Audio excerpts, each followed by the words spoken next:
Working late in the office with a view. Pretty much got the corn planter tractor fixed to finish planting corn, and then jumped in this one and have been planting beans all day. Just about done. Basically at the end of this variety, and it's dark, so starting to have some issues with stalks plugging up. When I was on the rye cover crop, it wasn't a problem, but it seems like the stalks, and I don't know if it's from the southern rust, the plants maybe died instead of pulling the nutrients out of the stalks like usual, but the no-till that I had there at home, I had to stop and unplug quite a bit. By the monitor, we're planting about 130,000 seeds per acre on pretty good soils right now, and maybe would lower that a little bit more.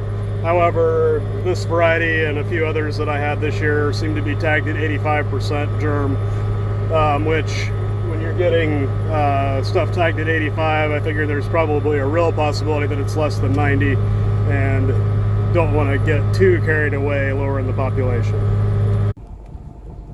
And now it's time for my least favorite part about this operation, which is that you've got 30 feet of seed box to make sure there's soybeans over the meters, and we just ran out on row 12.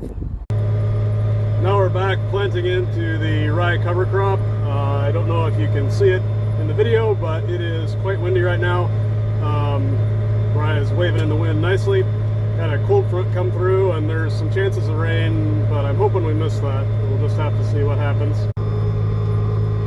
If you've watched any of the corn planting videos, you might know that I almost always plant with markers, even though I have auto steer on the corn planter tractor.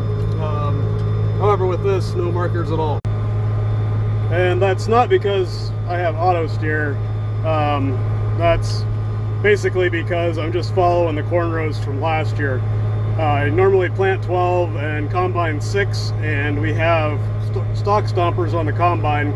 So as long as my combine driver doesn't get too fancy and we just go back and forth, it'll give, like, all the stalks will be tilted opposite directions for each pass, so you can pretty easily tell where you need to be to drive the tractor for the planter in the next year.